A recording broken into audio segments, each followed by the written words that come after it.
Hello, everybody. My name is Stefan Jandro-Smith. I'm a product marketing manager here at Attentive, and I'm so thrilled to be introducing one of our first breakout sessions, What's New and Next for Hybrid Shopping. Cool. Before we jump into things, I want to give you a quick overview of what we'll be covering today. First, we're going to jump into the state of hybrid shopping, what's working really well, and where we see areas for improvement. Next, we'll jump into how you can leverage SMS to evolve your existing hybrid strategy, a personal favorite section of mine. And then finally, we'll end with a discussion with two fantastic speakers from two fantastic customers, Chico's FAS and Bath & Body Works. To also introduce you to your speakers, we have Ryan Kermode. Ryan is a manager of client strategy here at Attentive. Ryan has worked with some of our largest brands to develop and implement hybrid strategies, and is overall just a fantastic stage presence. Next, we have Leslie Jurgen-Smithers. Leslie has over 20 years of driving innovative, cost-effective marketing strategies that produce dynamic business results, and joins us from Chico's FAS, where she's a senior director. And finally, or should I say last but not least, we have Ken Pulaski. Ken joins us from Bath & Body Works, where he leads a strategic team that that oversees the customer-first marketing program for the Bath & Body Works U.S. omnichannel business. All right, now to hand things off to Ryan to get things started. So it's great to be here with all of you today. I have been excited to see this many people in a room in a very long time. And one of the conversations that you're going to hear us talk about today is really around how COVID-19 has changed the consumer persona. Some of the questions that some marketers and brands in here have answered as well is, how do we change our digital storefront to anything around the immediacy of same-day delivery? But one of the biggest questions that we're going to dive into first is brick and mortar a thing of the past? And the short answer is no. In-store sales still remain strong and have rebounded well. Projected to directly account for 45% of all retail sales in 2024. And consumers still see in-store as a key buying channel, with 72% of consumers still relying on stores to shop. So that said, there are definitely opportunities for improvement. A number of data points point to consumers feeling underwhelmed with their in-store experiences, with 40% of adults who report that they enjoy shopping in stores less now than before COVID. That being said, with one of the key resources that we reference here, you'll notice that the five primary reasons people prefer to shop at a physical location are: they enjoy the experience, they want to see and touch products before they buy them, they want to avoid high shipping costs, they don't want to wait for delivery, and they want to buy local products they can't find online. So now let's take a look at e-commerce growth. To no surprise to anyone in this room, e-commerce growth has seen an extreme growth in the last 2 years and is projected to top $7.3 billion by 2025. Aside from limited options for much of the last 2 years, preference to shop online is primarily due to three key reasons that we found: flexibility, convenience, and the ability to find cheaper pricing. So wouldn't it be great if brands could bring the convenience of online shopping to brick and mortar stores and the experience of shopping in-store to their online stores? So we are really here to talk about the difference between hybrid shopping models.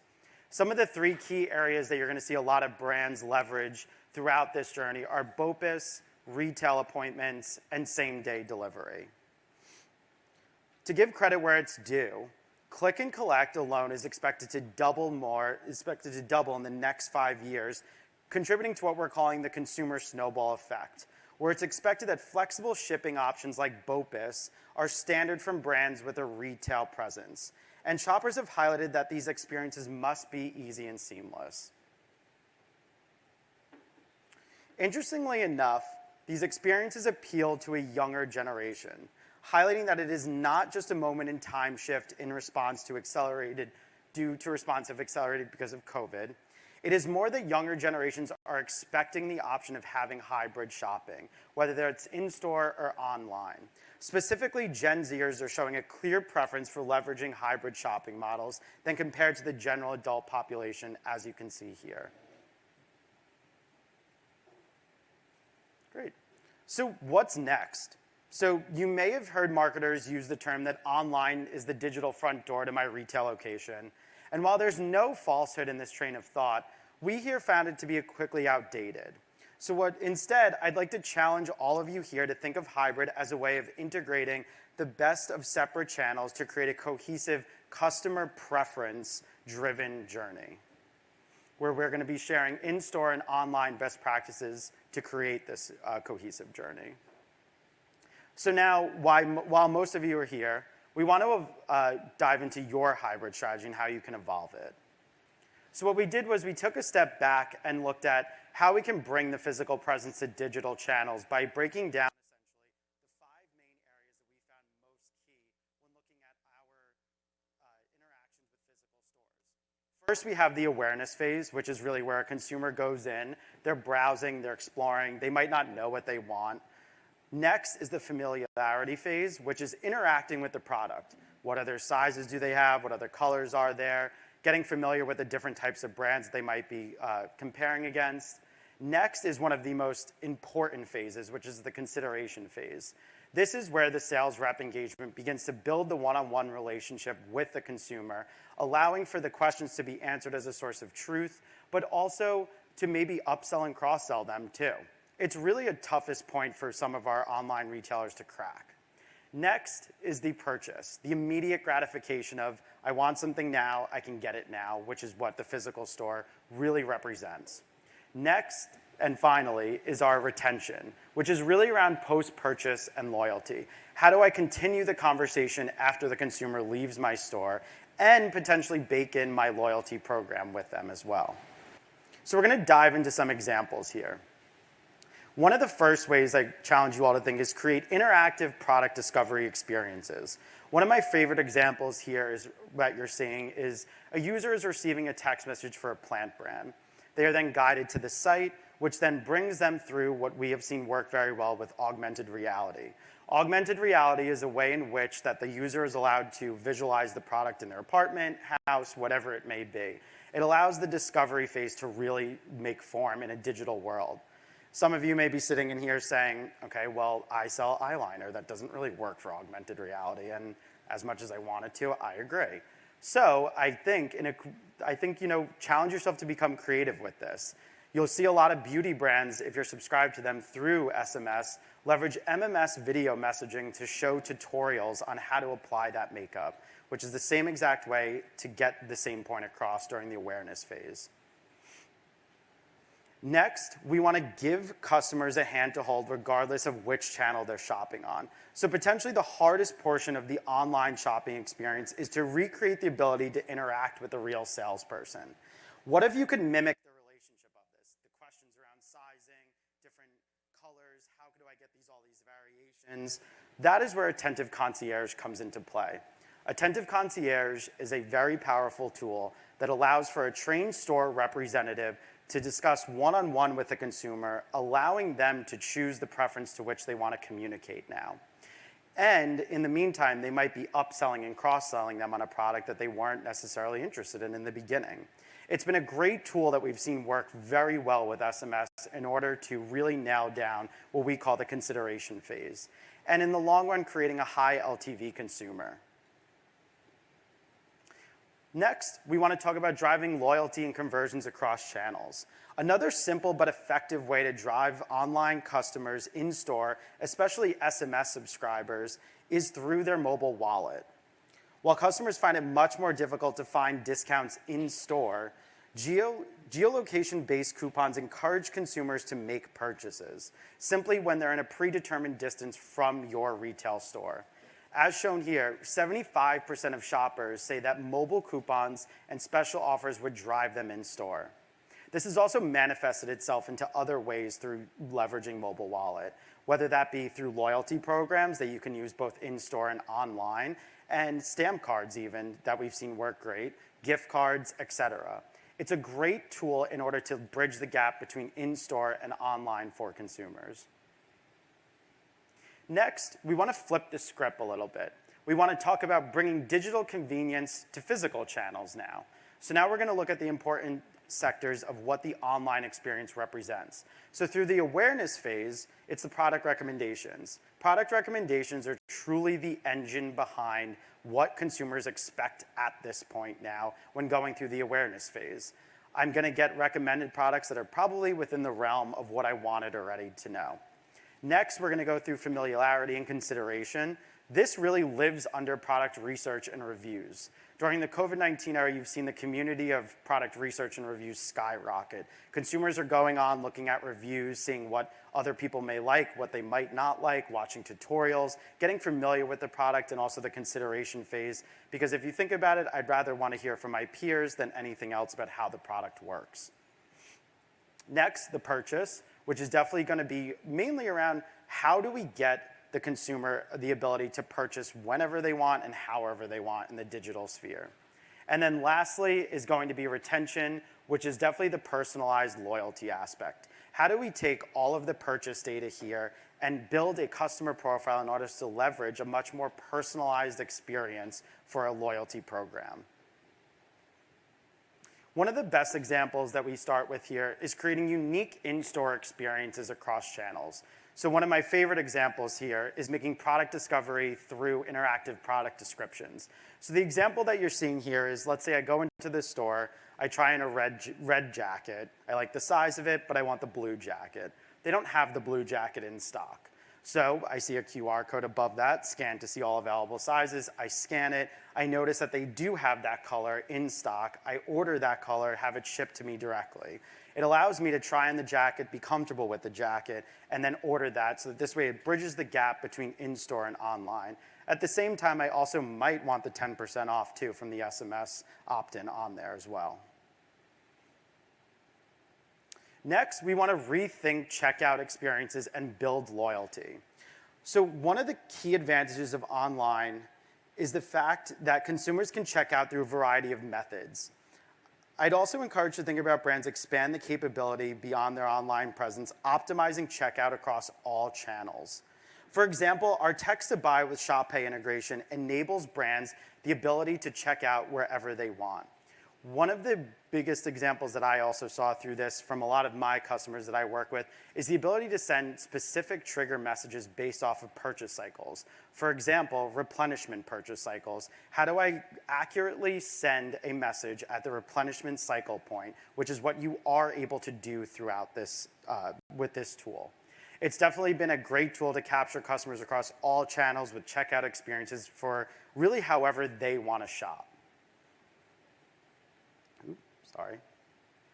So basically, wrapping this whole discussion together, the last three things I want you all to think about in terms of how brands can continue to improve shopper experiences through hybrid are actively thinking of ways to build interactive and engaging experiences across all of your channels, providing assistance from a real person no matter how your customers shop in order to recreate that in-person buying experience on any channel, and thinking of ways to simplify the checkout experience, regardless of device or payment type.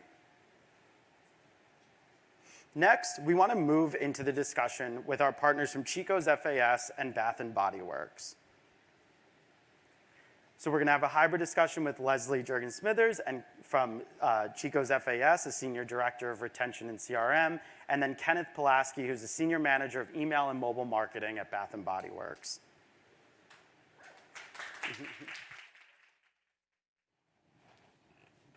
So a quick reintroduction before we jump into a few questions I have for them. So first we have Ken Pulaski here. Could you share a little bit about yourself and your role at Bath & Body Works? Yeah, thank you, Ryan. Thank you for asking, and pleasure to be here too. Thank you. So at Bath & Body Works, my team and I oversee email, SMS, and soon-to-be push notifications for our U.S. business. So quite a comprehensive role, and then obviously email and SMS being so central to our digital ecosystem really helps work across all the channels to make sure we have really nice cohesive storytelling for the customer. Nice. Next, we have Leslie Jurgen-Smithers here, Senior Director of Retention and CRM at Chico's. So Leslie, feel free to follow Ken's lead. Hi, everybody. My team is a shared services marketing team, and we support email, direct mail, SMS, and CRM purposes across all of the Chico's brands. Nice. Great. Well, it's great to have you both here Thank you. today. So we're going to dive into some questions that we put together, some questions that we've gotten as well. So for the first question, Ken, I'm going to kick this over to you. What are your key investments in hybrid methods heading into 2023 and beyond? And what do you think the future of shopping will look like? It's a good question, Ryan. I think from a future of shopping perspective, I think we're going to see a lot of more of the same from this year and the past years with respect to speed and convenience. You were hitting on this today, but I think customers are continuing to see their expectations rise in terms of immediacy, the path to purchase, and just that overall ease and access to product. Of course, we saw an acceleration of this in the last couple of years with the onset of the pandemic and then people needing access to essential goods and services. But I think speed and convenience will be the name of the game go forward. And for us, we've recognized that at Bath & Body Works. Really did a really deep dive into investing into our buy online pickup in store offering. And now we just closed the second quarter of the year with over 1,200 stores in the US out of 1,700. So 3/4 of the fleet with buy online pickup in store as an option, seeing great success there. It's a great milestone to hit. Thanks. Leslie, I'll ask you the same question. Yeah, I'm going to go back to good old-fashioned 4 Ps of marketing.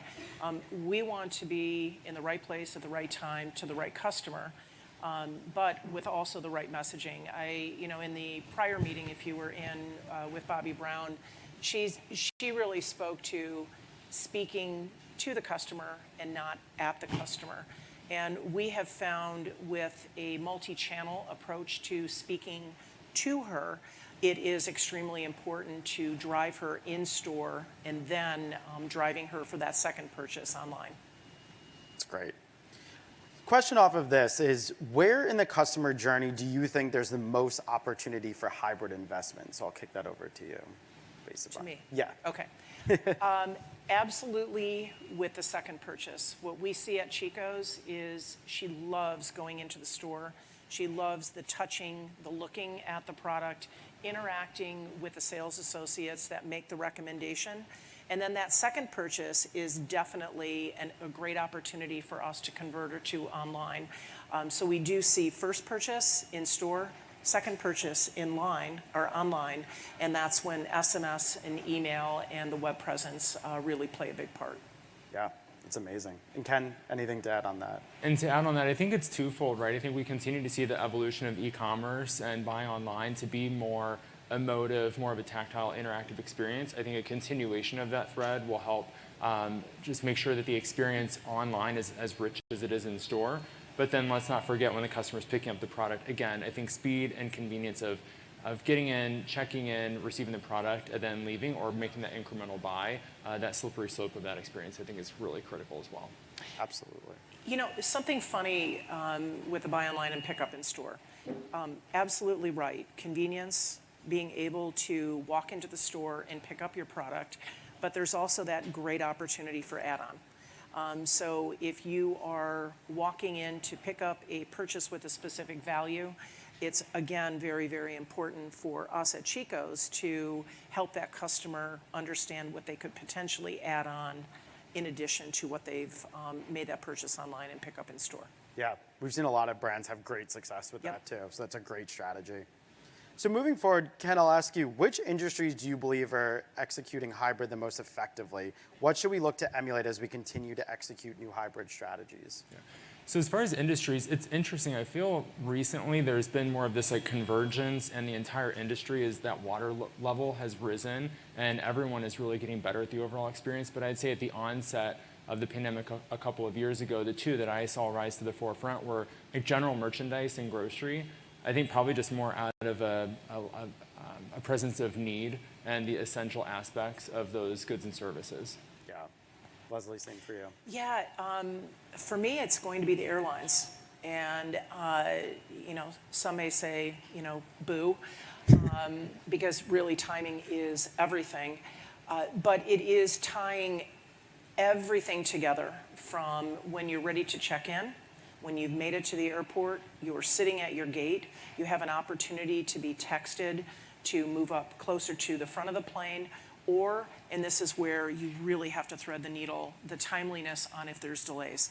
The worst thing that can happen is you see the monitor change, but you've signed up for SMS and you haven't received that message. Yeah. But I do feel that with the service organizations in travel, particularly airlines, they've done a very good job. Yeah, Totally agree with those. So I'll kick it over to you, Leslie, for this one too. How are you weaving the in-store experience into your digital channels? Yeah, we have a really unique situation. As I mentioned, we have a very large number of virtual stylists that are a part of the Chico's organization. And those virtual stylists are available for our customers to understand what they may already have in their closet, what we're going to be bringing in for a particular floor set, and how to weave those together. So they have the opportunity to reach out to their book of customers via SMS or via email to share what's coming in, what's in the store, or what they may be potentially seeing coming up in the future. And it works both ways. The stylist can reach out to the customer, or the customer can reach back out to the stylist. I have a special event coming up. I'd like to make an appointment to come in. So it's almost the reverse logic, where instead of pushing the message out to the customer, we are starting with digital and we are driving her in store for that styling and appointment. Love that idea. And Ken, same for you. Yeah. And for us, it's really about going back to the essence of our product and what we are known for as a brand. And that's great, body care, home fragrance, and really just the fragrance first aspect of the brand is so important. And we all know that online, it'd be great if there was scratch and sniff technology. But in lieu of that, what we really try to do is double down on the product naming, the scent notes, the fragrance notes, that emotive connection to the brand and the product that you have when you walk into the store. How do we replicate that online? So we really make an earnest effort in all of our marketing, all of our photography, all of our copy to make sure that we're fully conveying the essence of the brand and of the products that we sell to make sure that the customer can get a sense of how it will show up in their home. I'm sure we have some product people here that can work on scratch and sniff, so we'll get there soon. So next question is, what did you learn from the quick pivot to digital storefronts that you now can't do without? And I'll ask this to Leslie. Oh, boy. Great question. I would have to say, going back to being where she wants to be. And it is that consideration of online and being able to support her with what I would call the endless aisles. So more merchandise that she would be able to choose in store, and not necessarily online exclusives, but obviously having the selection and really being where she needs to be. Yeah, that's great. Ken? I would say operating with an agile mindset. It's more imperative than ever to be flexible, nimble, and be able to move and evolve with your customer at a speed I don't think we've ever seen. So I think just operating with an agile mindset is key. That's great. Next question for you, Ken. How do you see retention evolving in the eyes of building out hybrid experiences, and what crucial steps do businesses need to take to get there? Yeah, it's a good question, Ryan. I think, so once you've got the customer past the point of understanding and recognizing your brand, considering you and buying, how to get them back is to just make that experience as seamless as possible. It sounds like a bit of an obvious statement, but making sure that their return visit, if they are a customer that's a member of your loyalty program or they have an online account, how do you create that sticky experience, keep them logged in, and making sure that the purchasing cycle is literally as easy as possible so that the customer can just make sure that they're coming back for easier experiences. Great. And Leslie, for you? Yeah, I'm not sure how many in the audience, right now are engaged in what I would say multi-channel touch points. Today, I'm not a big aligner, if that's a word, on SMS only, email only. I really do believe in that multi-touch approach, not necessarily with the same message, but trying to engage with her when she's ready to engage back. And for Chico's, again, getting her to make that second purchase in a particular category, because we know that if she's purchased from category A and category B, regardless if it's SMS or if it's email or just organically direct online, we have a much more valuable customer that is very, very ingrained with the brand. Yeah, agreed. One of the last questions we have, too, before we move into Q&A is, do you have a perspective on newer shopping trends, leveraging augmented reality, social commerce, et cetera, that you'd like to share? So I'll ask that to Leslie first. Yeah, augmented reality, probably not so much. We talked about this as we were prepping. I think in a perfect world, maybe in the swimsuit industry, that would be great. It's the look before you buy for all of us ladies out there that either hate swimsuit season or need to find that perfect pair of jeans. But I'd have to say augmented reality, not so much. Social selling, it really does go back to that virtual stylist that I was talking about with Chico's.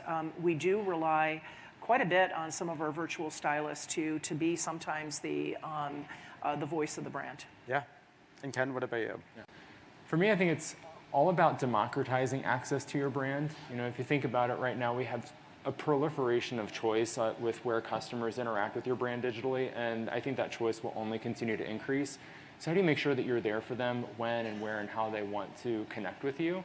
Especially as customers have such a varying degree of either digital preference or even digital fluency, right? So not all customers will probably connect with you on every touch point, but how do you make sure that you have experiences that are rich and true to that ecosystem that you're trying to build out? Definitely. Well, thank you so much for all these answers. It's really inspiring too with what you all have done. So we do want to open it up to Q&A too for the audience as well, for myself, Leslie, and Ken, if anyone does want to start out with any questions. Great.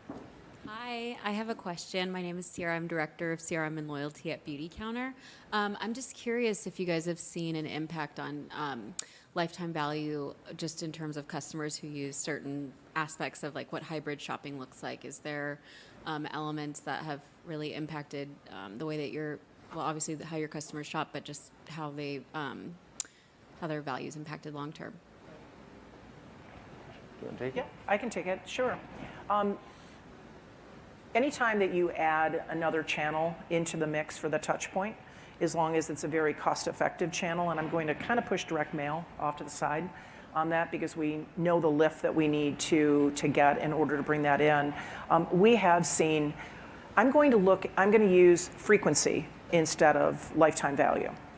We have seen frequency increase as we've added new channels and new touch points to communicate to her in market across all the brands. That's great. And I would say that just from a hybrid perspective, of course, giving the element of choice of where the customer transacts with you, obviously making that, driving that repeat purchase will lead to obviously the LTV increase that you're looking for. And I'd say also with loyalty programs offering to drive trips and spend is also, I think, very helpful for getting the customer to experience the brand across both verticals. Wonderful. Thank you. Thanks. Sure. Hi, I'm Steve Dumas, Senior Director of Digital Marketing at Ballard Designs. And Leslie, we have stylists, in-store stylists as well for home decor. Do they have access to your CRM system and they're able to look at customer data and actually make decisions around the communications they send via SMS and email? They have flexibility with their messaging, and we, of course, always love it if it aligns with a much bigger picture. It is not integrated into our CRM system. So if I look at it as an individual book of business, and those individuals really have that personal contact with those individuals that are coming in. But when it comes to messaging with both SMS and with email, just like anything else, we have our brand police or our brand ambassadors, however you want to call them, that are guiding individuals along the way. Great, thank you. Uh-huh.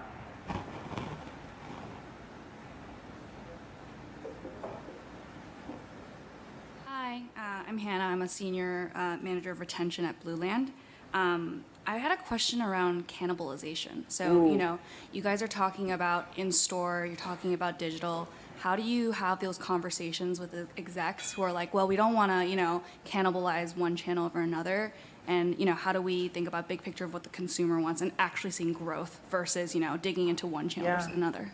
We haven't had that issue. I'm going to say leadership is channel agnostic. It is all about acquiring and retaining the customer. And, Ken said it, making it seamless and then having that convenience with that. I would say when channels were being introduced, SMS, push notification, there was more of a concern maybe with that. But we do not have any discussions on channel cannibalization. Actually, we look at our data quite a bit to see the overlap, and it gets back to I want to be there when she's ready to listen to me. And if it's an email, if it's an SMS or push notifications, we're fine with that. We can tell the stories definitely a little bit different in email than we can with SMS. SMS is usually something that is more conversational, maybe what your neighbor, your girlfriend might be texting you, but we haven't had any big conversations with that. And I would say for us at Bath & Body Works, we're really big on building an omni brand, right? A customer first, omni-centric approach, and welcoming the customer if they choose to come online or in store. And so that organizational effort around building an omni structure and an omnifocus has really helped us avoid, like to your point, the cannibalization of each channel, because ultimately at the end of the day, we're happy if they vote to come in with us either way. It's funny, where I thought you were going when you were getting ready to ask the question was, how much is too much when it comes to email versus SMS versus push? And I would say, again, let the data direct you as far as, opt in, opt out. What is the length of time when you're looking at those opt-outs or unsubscribes? And if you've got legacy customers that are opting out, then that is definitely time to take a look at your contact strategy. Thank you. I think there was a question over here. Or, yeah. I like my main question got answered in all the questions. Oh. But I wanted to ask a little bit more about the approach of how do you embark your community outside of SMS or in stores? I know we are now driving on the pace of buying by values and making friends within our organizations. Like, what are your brands doing outside of just say like pushing the consumers to purchase your product? But how do we build community? If that makes sense. I think so. So we have quite a few brand ambassadors within the company that are driving, I would say, smaller networks, book clubs. Sounds really, yeah, I know it sounds kind of old lady-ish, but it's not. Yeah. And it really drives individuals together for a common purpose, and then the discussion afterwards. And it is usually a local author. It all started, definitely, we are, for all of you guys that don't know, our headquarters are Fort Myers, so we were slammed by Ian. So if you want to talk about an amazing example of community, it has been Chico's, not only with employees that have been impacted by Ian, but all of our customers, the shopping centers, et cetera. And I would say this natural disaster has really rallied everybody together to really push who we are as a brand.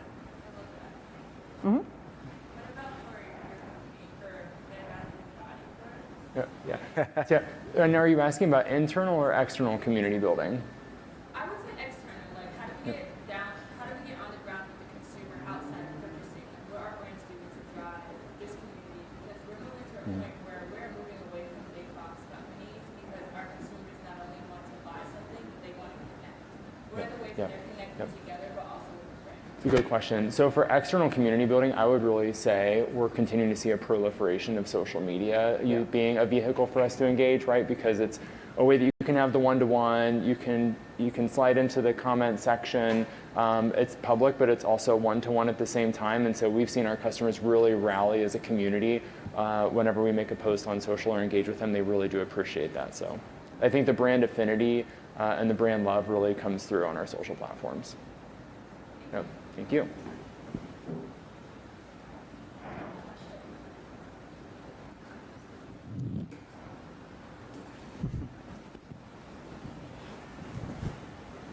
Hi, I'm Alexia, AVP of Marketing for the Lip Bar. So beauty, as you can imagine, we have tons of products. And with this hybrid approach, the big question comes up, how do you segment and personalize messages across these different platforms? With a small brand, what advice would you give us where to start? Because there's so many things you could segment on. what are the most important things that your team is focusing on, and then how do they leverage that to then segment even deeper, because it sometimes can feel overwhelming. I would say if it's by channel segmenting that you're curious from a hybrid perspective, I think there's a couple of different approaches you could do there. One is if you know if the customer is transacting in-store online, but your promotional calendar has in-store exclusives and online exclusives as well, just segmenting those messages accordingly. And for those who you might not know, making sure that you're creating like a connective, a thread, a story, a message in the email or whatever outreach program you have to make sure that the customer can absorb those messages reasonably well. But I think it is playing into both channels, right? Because again, at the end of the day, I think we're seeing this ping pong of stores first, then digital first from the past couple of years, and now there's more of an equilibrium and a balance. And I think even if a customer is demonstrating preference for one channel, making sure that you're still providing the other side of the experience as an offering, I think could be really helpful. So segmenting based off of purchase information, but I think trying to get the customer to experience on the other side as well would be great. I'm going to go back to basics. You have an active base, somebody who's made a purchase in the last 12 months, and you have an inactive or a lapsed customer. Starting off with a good old-fashioned customer waterfall. And then it is dropping down to last purchase, and then taking a close look on the categories, and also understanding if a customer is heavy purchasing in category A, what is the most likely category that they would want to see to turn them into category B. Also, browse behavior. If you do have that online presence, it gets back to recency is king, where if she is browsing in a particular category and you can grab her right away, with that browse behavior, you are most likely going to see amazing conversion with that. So I would say get back to the basics. Being channel specific, I would say I wouldn't exclude a channel just because she hasn't engaged with the channel. We all know how many taps on the shoulders it takes an individual to even consider converting or making that purchase, as long as my messaging is consistent.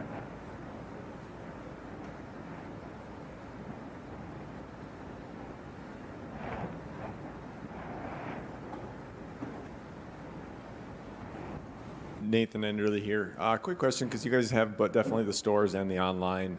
Curious how you guys, handle some of those browse abandoned and some of those elements where, again, they might be looking online and then they go in store.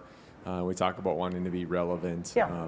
We all want loyalty programs to be 100% of our customer base, but anything you guys are doing outside of the box, maybe, or suggestions you have to not misstep in that customer journey?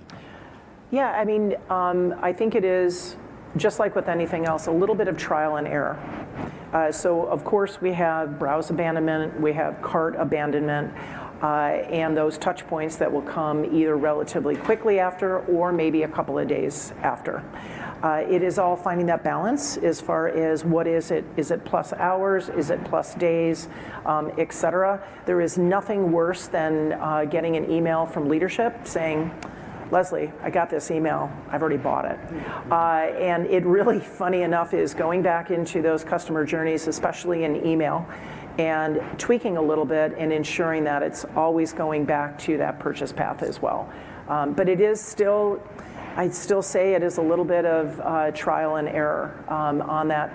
Browse, I think there's a lot more forgiveness than there is with a abandoned cart.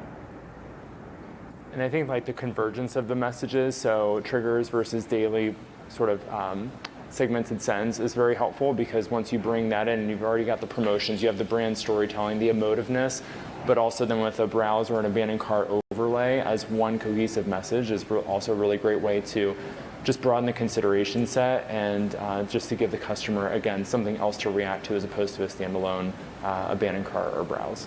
It is such low-hanging fruit, though. It really is. It's almost like the handful of 3, 4, 5 things that you should always turn on in the very, very basic form. And as you gain more information and how they're performing, to add in the dynamic content with it. But I do think it's really low-hanging fruit with SMS and with email.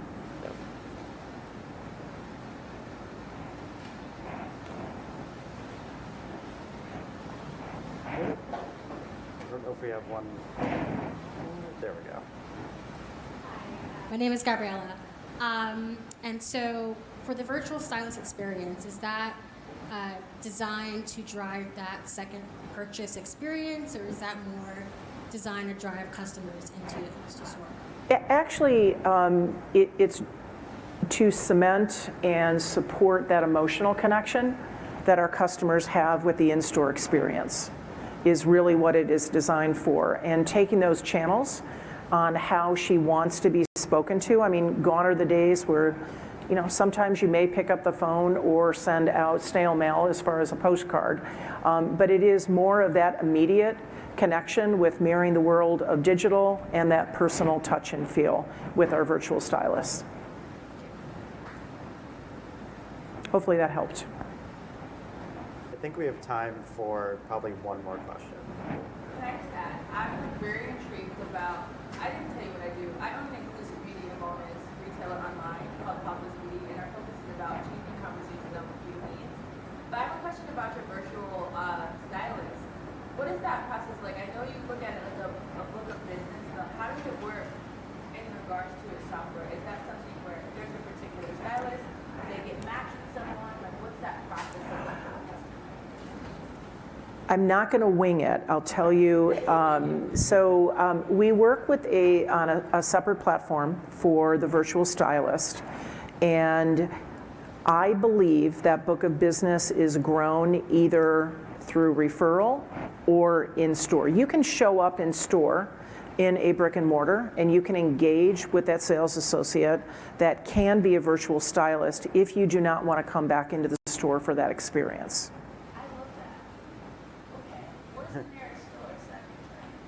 I'm not really familiar with New York City, but we are Chico's, White House Black Market, Soma, and the Outlet brands. So Outlet, I would say, let's move those guys out of the mix. But with Soma, our Intimates brand, White House Black Market, and Chico's are our two apparel brands. Yep. Mm-hmm. It's funny, I never expected the conversation to go to virtual stylists, but you never know. Yep. It's a great tool. Yeah. Well, thank you so much for sharing all of your expertise on this topic. We really appreciate it. I'm sure everyone appreciates it here. If everyone could please share your feedback on the session as well by scanning the QR code, we would love to hear it. And I think our next session will be in the next 5 minutes. You'll have a short break, but thank you for everyone for attending today. Thank you.